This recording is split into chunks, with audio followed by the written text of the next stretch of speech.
Según el comunicado Estadísticas Vitales del Departamento Administrativo Nacional de Estadística, las enfermedades isquémicas del corazón fueron la primera causa de defunción en Colombia en 2023, con 45.465 casos y un porcentaje del 17,2% del total, seguido por las enfermedades cerebrovasculares, que acumularon 16.946 defunciones, que equivalen al 6,4% del total.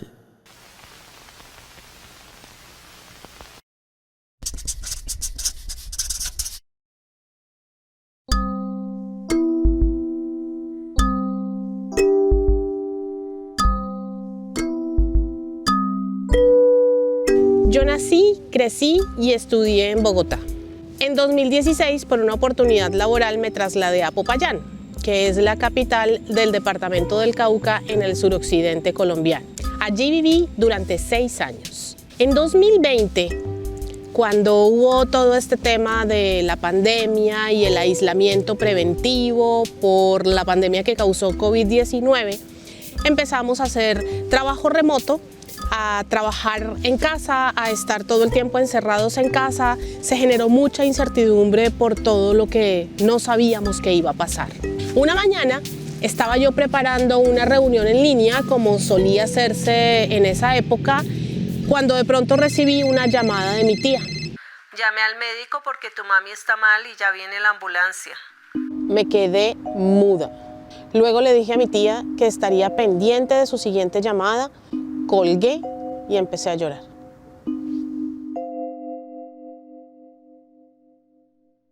Ese día yo estaba bien hasta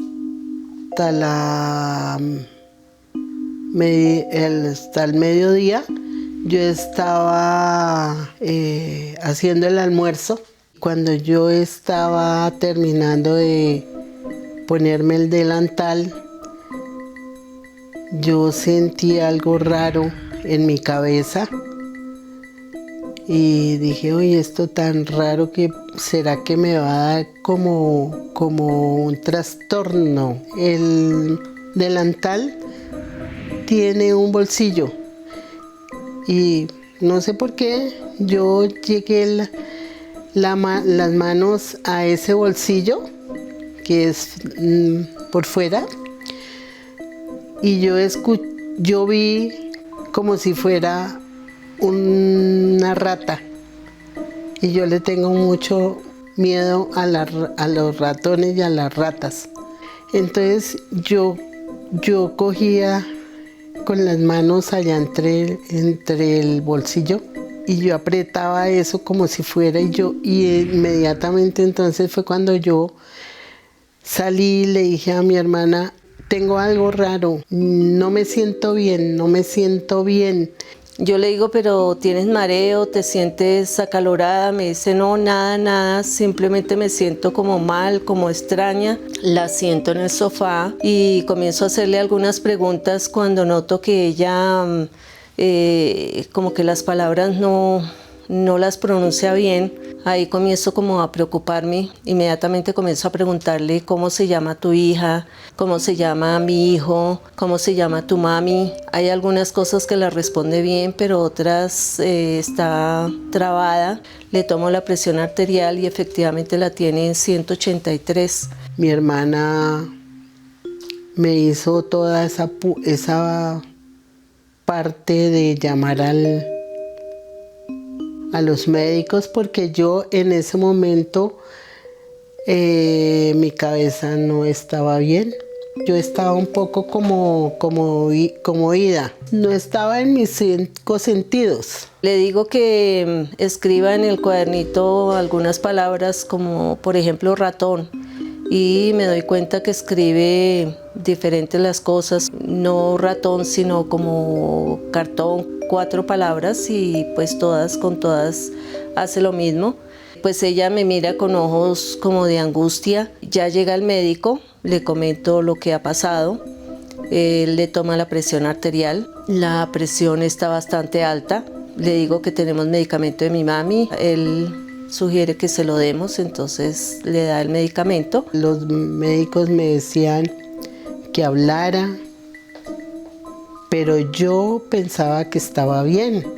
Algo me pasó, pero yo pensaba que no era algo grave ni nada, sino de pronto era como un desmayo.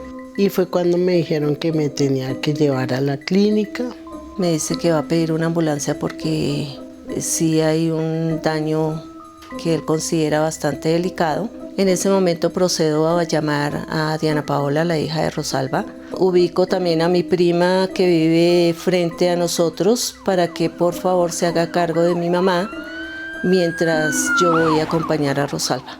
Allí la chequean y yo creo que ha pasado tal vez una hora para que la hagan entrar a la parte de urgencias ya para dejarla allí. Paciente femenina de 71 años con cuadro de 3 horas de evolución de disartria marcada y desorientación. Fue valorada por médico domiciliario quien encuentra tensión de 210/110 y decide llamar a ambulancia. Ingresa a urgencias. Se toma TAC de cráneo por sospecha de ACV hemorrágico. Evento cerebrovascular isquémico secular estudio. Se deja hospitalizada para valoración y manejo por parte del servicio de neurología. Paciente ingresa hemodinámicamente estable. No disnea. No emesis. Niega síntomas respiratorios. Fue después entonces cuando ya eran como las 7 de la noche, yo le dije a mi hermana, no vete, pero ¿qué haces ahí? Vete, porque a mí me daba impresión que ella solita y mejor vete y yo me quedo aquí solita, no hay problema. Luego entonces ya me llevaron a una habitación. Yo pensaba que al otro día ya me traían para la casa y que no. Y ahí sí no me gustó esa parte porque yo le tengo mucho miedo a las clínicas.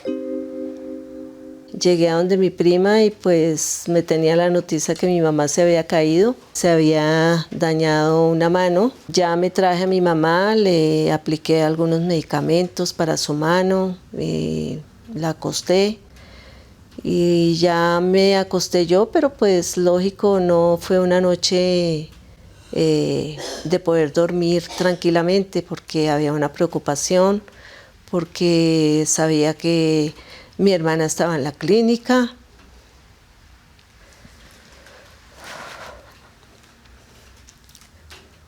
En una parte donde a ella no le gusta estar.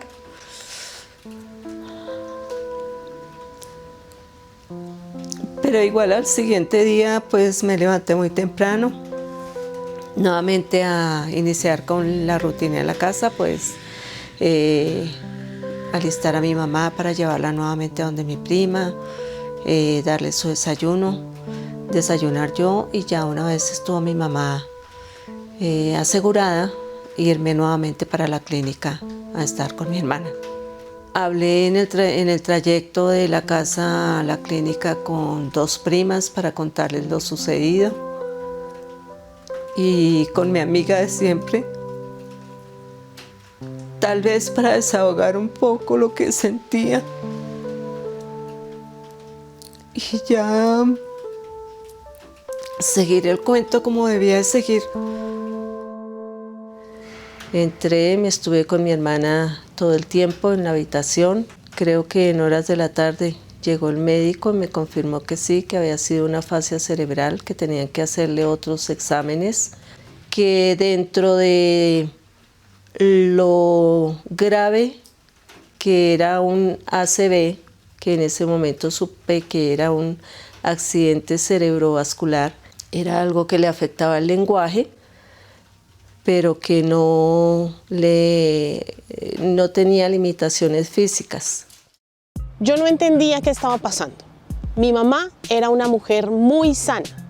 Ella empezó a nadar en 2005 y con los años ya fue considerada nadadora aficionada con una gran resistencia. Mi mamá nunca había tenido problemas de tensión arterial alta. Yo sabía que mi lugar estaba al lado de mi mamá, mi tía y mi abuelita. Sin embargo, en ese momento, por la pandemia, no había vuelos. Conseguir un tiquete de bus tardaba entre 2 y 3 días. Igual, ¿quién se mete en un viaje de 12 horas en un bus donde no se pueden abrir las ventanas con el riesgo de virus por todo lado? Yo no quería quedarme lejos, así que decidí arrancar. Tuve que viajar sola porque mi esposo estaba trabajando en Popayán y estaba al cuidado de nuestros 2 gatitos. Fueron 19 horas de viaje y todo debido a cierres en la vía, por el invierno o por reparaciones. Cuando por fin llegué a Bogotá a las 3 de la mañana, me encontré con mi tía y nos abrazamos muy fuerte.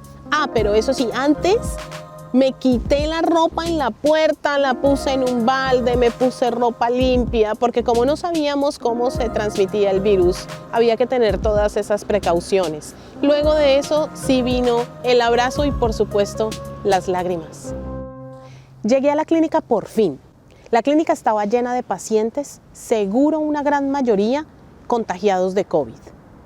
Mi mamá en una clínica llena de pacientes de COVID. Era inevitable pensar en el riesgo que estábamos corriendo ella y yo y en el riesgo en el que podíamos poner a mi tía y a mi abuelita, que en ese momento tenía 100 años. Yo no tenía ni idea que Diana llegaba, porque Berta no me había dicho nada. Y pues yo no me imaginaba que ella venía tan pronto, porque ella vivía en Popayán.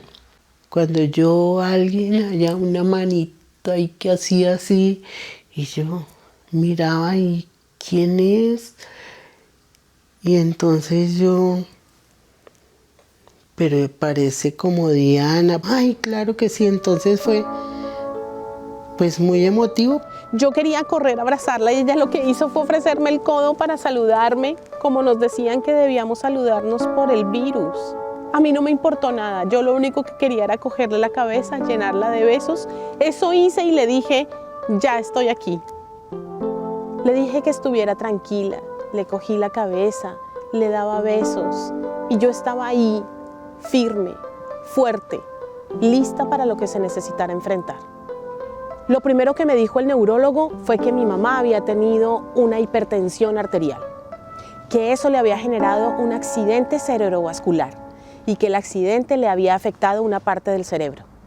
Yo comencé a hablar como raro. No, o sea, no coordinaba bien las frases. Mi mamá había sufrido una afasia de Broca. La afasia de Broca es una condición que impide expresar lo que se está pensando. Mi mamá comprendía lo que escuchaba y lo que leía, pero cuando quería expresarlo con palabras no podía. No le pasaba siempre y no era con todas las palabras, pero eran muchas las que no podía decir. El día que me enteré de la afasia de Broca, me di cuenta que ella solo podía contar hasta 12. Era la tercera noche que pasaba en la clínica con mi mamá, cuando por fin tuve la oportunidad de hablar con la fonoaudióloga. Ella me dijo qué era lo que mi mamá tenía, qué se podía hacer y qué posibilidades de recuperación había. La afasia que ella tiene dañó la parte de la expresión del lenguaje. Ella sabe qué son las cosas, pero no están las conexiones para ella poderlas expresar. Por ejemplo, si yo le muestro un lápiz y le pregunto ¿qué es esto?, ella me dice, yo sé, pero no puedo. Ella no puede evocar. Lo que ella tiene daña la parte de evocación y eso se llaman anomias. La anomia es la incapacidad de recordar cómo se llaman las cosas, de ponerle nombre a las cosas. Pero también la fonoaudióloga hablaba de que estaba teniendo problemas para evocar. Entonces pensé rápidamente que mi mamá estaba teniendo problemas de memoria. Eso ya no se puede recuperar. Su memoria a largo plazo fue lo que más se dañó. Si yo le digo a ella que se aprenda algo, en el momento puede que se lo aprenda, pero si mañana le vamos a preguntar, ya va a ser difícil. Ahí estaba el tema de la memoria. Era la memoria a corto plazo la que se había visto afectada y la fonoaudióloga estaba diciendo que eso no tenía recuperación. Hay posibilidad, sí. Pero hay que trabajar mucho la rehabilitación de ella. Una rehabilitación neurológica muy fuerte con fonoaudiología. Volvieron las esperanzas. Puede hacer sopas de letras y de números. Puede intentar escribir con la mano izquierda, así no escriba con esa mano. El solo hecho de ella moverla hace que se estimule esa parte cerebral. Luego la fonoaudióloga dijo algo terrible que seguramente le habrán dicho a muchos pacientes y a sus familiares. Por la edad, ya no hay plasticidad cerebral. ¿Qué es la plasticidad cerebral? Que cuando alguna parte del cerebro se muere o se daña, otra parte suple esa necesidad. Ya a esa edad, ya no hay plasticidad cerebral. La plasticidad cerebral está por ahí hasta los 6 o 7 años. Es una de las afasias más bruscas que hay. Se daña la repetición, hay muchas anomias, no hay expresión del lenguaje, el cerebro a ese punto ya no es muy fácil rehabilitarlo. Es muy difícil, la verdad. Cuando escuché eso se me aguaron los ojos, pero esta vez fue de felicidad, porque yo estudié licenciatura en psicopedagogía y sé de los procesos cerebrales y cómo los procesos neuronales modulan el aprendizaje. Sé que eso de que no hay plasticidad cerebral en la edad adulta no es así. La capacidad que tiene el cerebro para acomodarse es inmensa y no acaba con los años, así que no había tiempo que perder. En ese momento recordé una canción de mi infancia y empecé a cantarla en mi mente. El puente está quebrado, ¿con qué lo curaremos? Con cáscaras de huevo. El puente está quebrado, pero lo curaremos. Si crees eso de que el loro viejo no aprende a hablar, deja de creerlo ahora mismo. En ese momento entendí que mi mamá tenía que aprender otra vez a leer, a escribir, a contar, a pronunciar bien las palabras. Pensé que mi elección profesional no había sido una coincidencia. Pensé en que el haber estudiado psicopedagogía y el haberme interesado por los procesos neuronales años atrás adquirió un significado distinto. A eso le sumo que 2 años antes del accidente leí el libro Un ataque de lucidez, un viaje personal hacia la superación. Este libro cuenta la historia de la neuroanatomista Jill Taylor, quien descubrió que estaba teniendo un derrame cerebral masivo. Su recuperación duró 8 años y luego de recuperarse pudo escribir lo que aprendió gracias al derrame cerebral que tuvo y cómo lo superó. Manos a la obra. Al día siguiente de la conversación con la fonoaudióloga, empecé a hacer tareas con mi mamá. Ese día me convertí en su profesora. Empezamos a trabajar inmediatamente en la clínica, porque yo sé que cuando hay un accidente cerebrovascular, entre más rápido empieza el proceso de reentrenamiento del cerebro, más grande es la posibilidad de recuperación. Ese día me acuerdo también que llegamos con al neurólogo. Diana estaba conmigo y ella me estaba haciendo ejercicios ahí como unos dibujos o escribiendo algo. Y el doctor dijo, uy, qué bueno, eso está muy bien que desde ya comience a ejercitar en su cabeza, creo que es así. Bueno, en el problema que yo tenía. Y Diana le dijo, sí, ella ya está comenzando los ejercicios para la memoria, algo así. Yo no me iba a quedar esperando la autorización de la EPS para iniciar las terapias. No, ese proceso de autorizaciones en las EPS es una tortura para muchas personas en Colombia. Luego que Rosalba sufrió esto, ya comenzamos con reumatólogos, neurólogos, hematólogos, nefrólogos, bueno, una cantidad de especialistas que para tener acceso a esas citas, primero hay que acudir a la EPS para que autoricen esas citas. Luego, de acuerdo con la autorización que expida la EPS, llamar o ir hasta las sedes correspondientes para lograr que asignen la cita. 5 días después de estar en la clínica, le dieron de alta a mi mamá. Nos pudimos ir para la casa, pero íbamos con miedo. Podíamos estar contagiadas de COVID y en la casa estaban mi tía y mi abuelita. Cuando yo llegué aquí a mi apartamento, yo me puse feliz, pero feliz, porque yo quería estar en mi casa. Mi mamá estaba en un asiento y pendiente, y entonces cuando me vio se puso mi mamá muy feliz, mi hermana también, porque llegué y entonces mi hija ya me dijo que ya estoy aquí en mi casa y de todas formas pues teníamos que bañarnos y todo por la cuestión de la pandemia. Gracias a Dios también ni mi hermana, ni mi hija, ni yo nos contagiamos. Cuando salimos de la clínica nos hacía falta todavía el resultado de un examen que se llama perfil autoinmune. Estábamos esperando que ese examen nos dijera exactamente la causa del accidente cerebrovascular. Ya les pregunté, pero ¿qué es lo que me pasó a mí? Ya comencé a entender qué era lo que me estaba pasando. En la clínica le descartaron alguna bacteria en el cerebro, le descartaron cardioembolismo, problemas en el corazón. Faltaba el resultado del perfil autoinmune.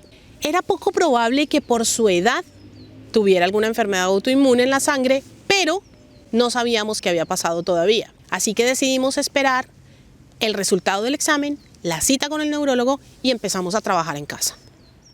He leído que el cerebro tiene 2 hemisferios y que cuando algo se daña en una zona del cerebro, es probable que otras zonas del cerebro empiecen a hacer las tareas de la zona del cerebro que se dañó. Para avanzar en esto, el cerebro debe sentirse estimulado a realizar tareas nuevas. Y leí que una forma de estimular al cerebro para realizar tareas que no hacía antes es desarrollar la motricidad fina en la mano no dominante, que en el caso de mi mamá es la mano izquierda. A mi mamá le gusta colorear mandalas y me aproveché de eso para que empezara a colorearlos, pero con la mano izquierda en lugar de la derecha.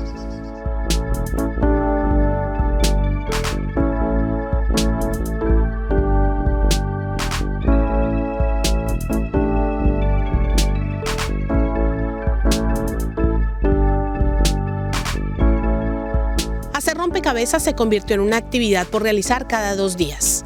Al principio fue muy difícil, pero poco a poco, como en cualquier proceso de entrenamiento o reentrenamiento del cerebro, se fue logrando el objetivo cada vez más rápido. El trabajo con los rompecabezas tenía 3 pasos. El primero, ubicar las fichas de las esquinas en el tablero. El segundo, mi mamá tenía que identificar las fichas con un lado liso para ponerlas en los bordes del tablero. El tercero era poner las fichas del centro del tablero teniendo en cuenta los colores y las figuras de las otras fichas. Luego compré un juego para niñas y niños que trae las letras del abecedario en fichas de cartón. Mi mamá sacaba una ficha al azar y con la letra que saliera tenía que escribir una palabra. Primero la escribía con la mano derecha, luego la escribía con la mano izquierda y pronunciaba las palabras frente a un espejo porque la vocalización es importante en todos los procesos de expresión del lenguaje. Al comienzo eran palabras de una sola sílaba y logramos trabajar hasta construir palabras de 3 y 4 sílabas. Como en el libro 100 años de soledad de García Márquez, le pusimos letreros a las cosas de la casa para recordar cómo se llamaban. Mi mamá empezaba leyendo letra por letra, seguía sílaba por sílaba y terminaba leyendo las palabras completas. Cuando había problemas para pronunciar una palabra, una sílaba o una letra, volvíamos al ejercicio del espejo. Ventana.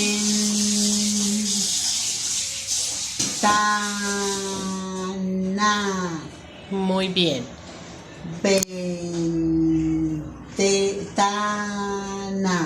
En el espejo. Ventana. Ventana. Ventana. Ventana. Muñeca. Muy bien. Mutera. Matera.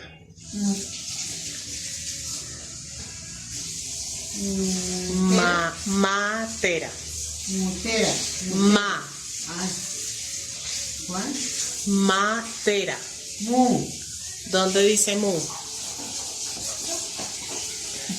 M-U. No. Ma. Ma. Matera. Muy bien. Matera.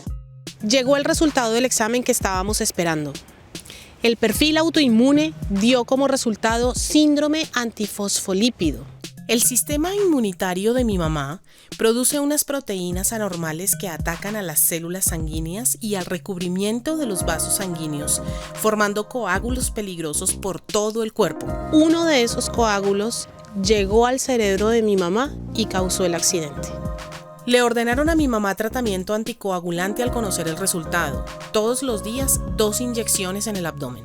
Ya sabíamos cuál era la causa y sabíamos lo que el síndrome había dañado en el cerebro. El objetivo era la recuperación y como íbamos bien, pero mi mamá se estaba enfrentando a algo nuevo. Estaba teniendo ataques de pánico, tenía ansiedad y tenía depresión. Esa parte sí me afectó, porque yo era independiente hasta ese momento.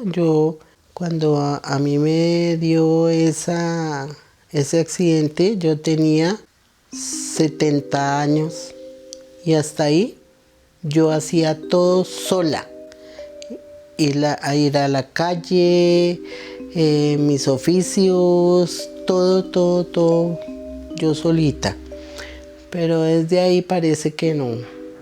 Mi mamá pasó de ser una mujer totalmente sana e independiente, a quien ni siquiera le dolía la cabeza, a depender todos los días de 2 inyecciones de anticoagulante, a tomar pastillas para la hipertensión, para que no se le dañaran las vías digestivas, para controlar el colesterol. Ella empezó a tener miedo de todo lo que comía. Yo comencé a sentirme como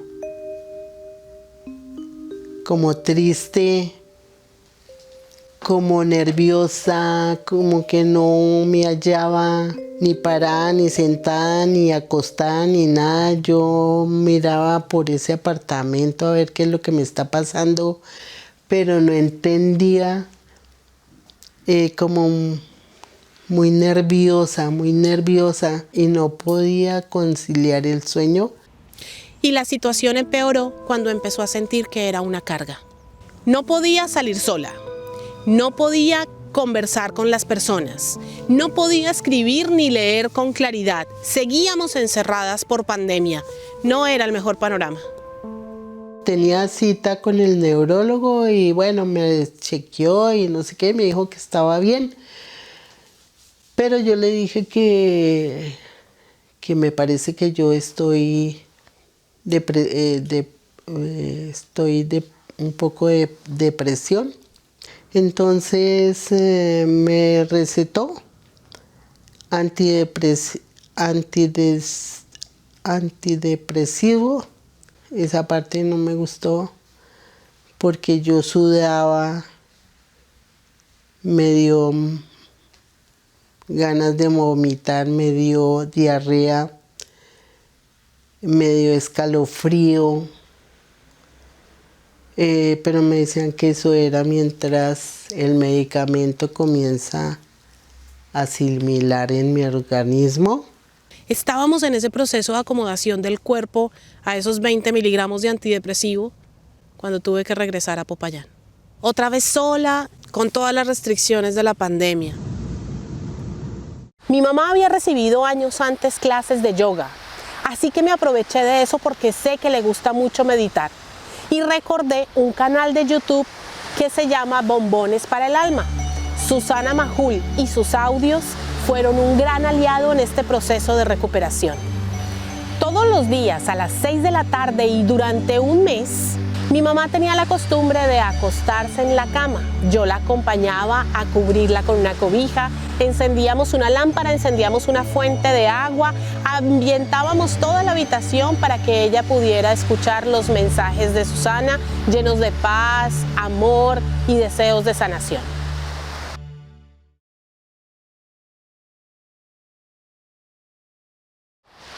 El proceso de estimulación del cerebro debía continuar. Como se trataba de un problema en la expresión del lenguaje, decidí empezar por matemáticas y lectura. Varios días a la semana nos encontrábamos a distancia a través de videollamada, un proceso que hace algunos años era imposible. Para matemáticas, usamos los recursos de uso libre que hay en una página web. Empezamos desde el primer nivel. 4 por 5, 20. ¿Por qué 4 por 5? No me espere. 9 por 5. Para lectura empezamos a leer El Principito. Yo le proyectaba en la pantalla fotos del libro y ella leía viendo en la pantalla. Y un día me aconsejó que me aplicara a lograr un hermoso dibujo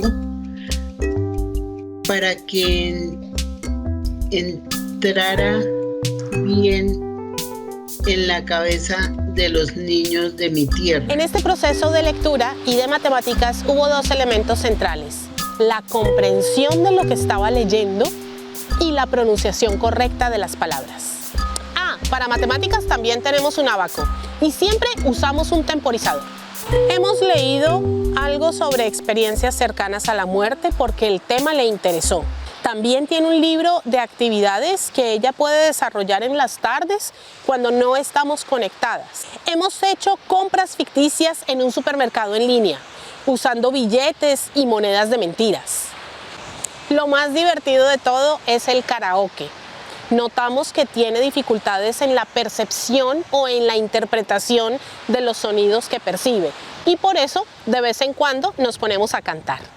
Por mi parte te devuelvo tu promesa de adorarme, ni siquiera sientas pena por dejarme, que ese pacto no es con Dios. Todo eso ha servido muchísimo en su proceso de recuperación, pero debo reconocer que lo más valioso de todo ha sido la posibilidad de volver a nadar. Ella tuvo un salto cuando pudieron abrir la piscina otra vez después de pandemia y pudo regresar a sus clases. En octubre de 2020 ya estaban habilitados los vuelos. Fui a Bogotá por una semana a visitar a mi mamá, a mi tía y a mi abuelita, por supuesto.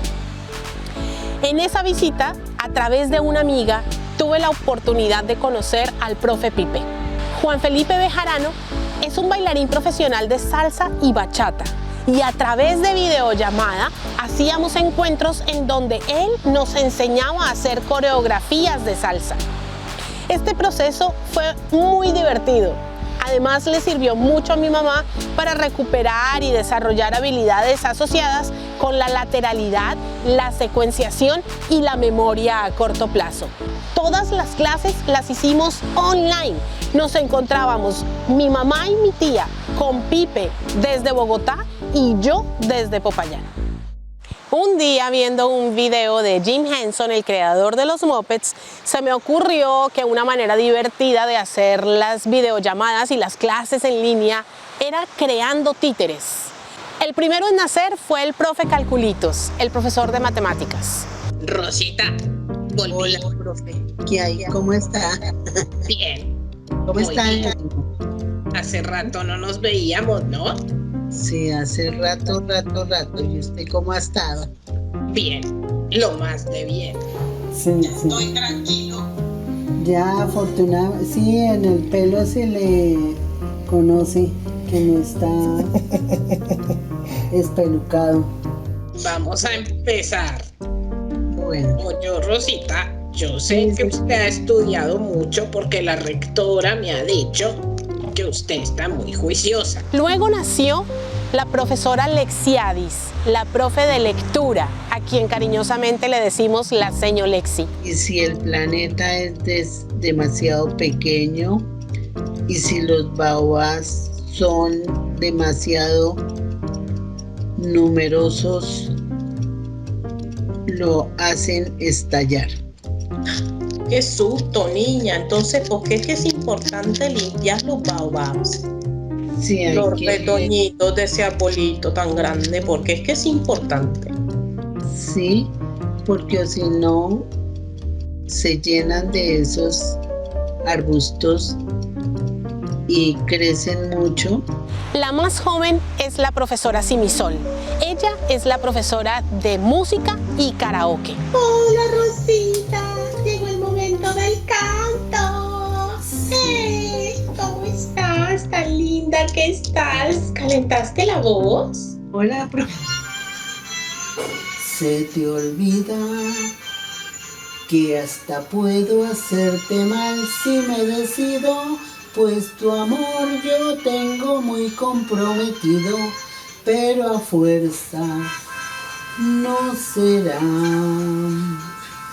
Lo hiciste muy bien. Gracias, profe Lucifer. Sí, ¿Qué? sí, mi sol.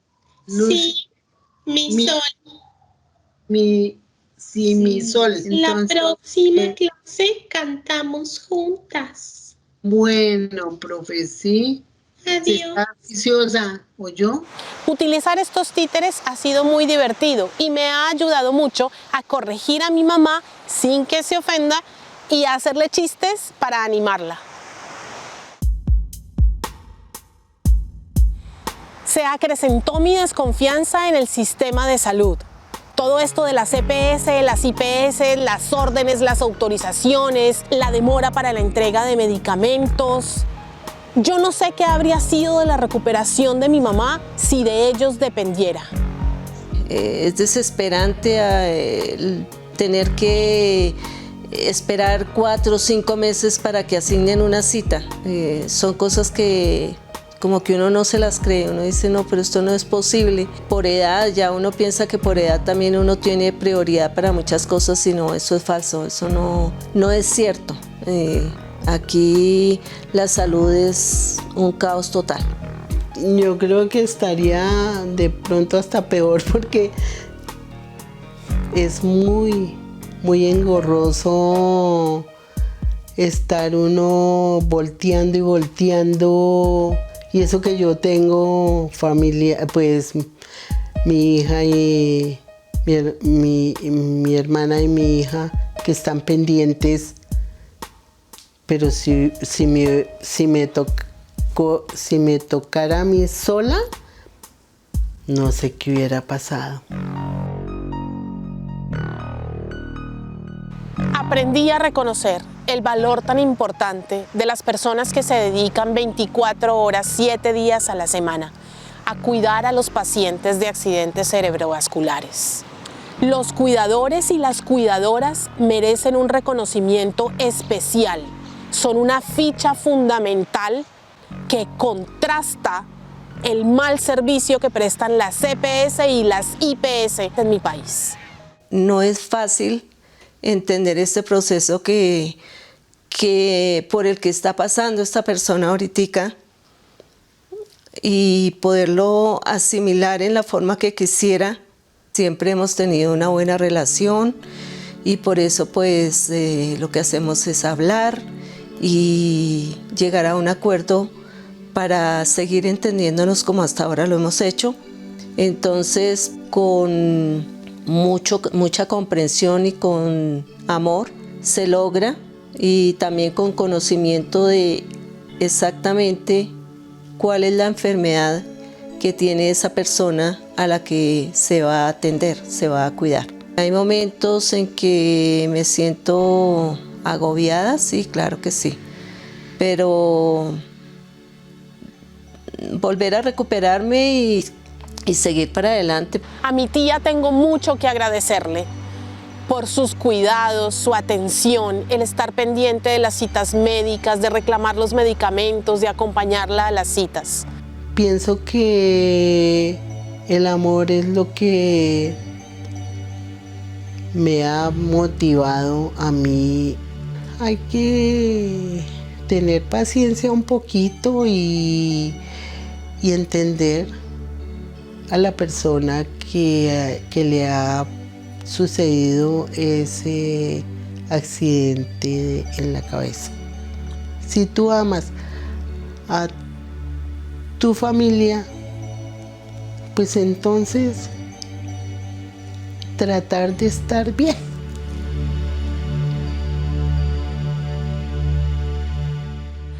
Aumentó mi confianza en la formación a distancia, en la formación online. Sí es posible estrechar lazos a través de una pantalla. Aumentaron en mí las ganas de leer, de consultar, de investigar. Sigo pendiente de las publicaciones de neurología.com y cada vez que encuentro algo, sobre todo algo que rompe esquemas, inmediatamente lo comparto con mis contactos.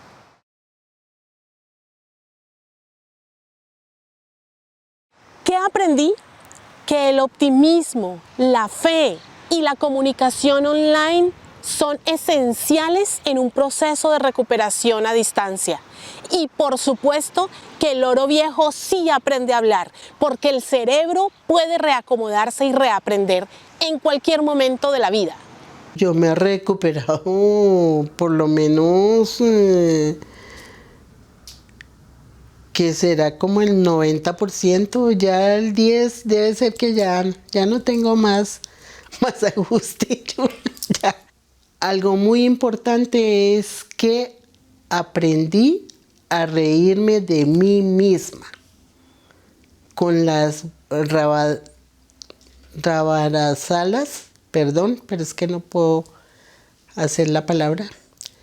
Yo misma me río de lo que estoy diciendo. Lo último es nuevamente les doy gracias a mi hija y a mi hermana que están pendientes en mi salud. Las amo mucho y así seguiremos, quién sabe hasta cuándo, hasta que me vaya de este mundo. El puente está quebrado, ¿con qué lo curaremos? Con cáscaras de huevo.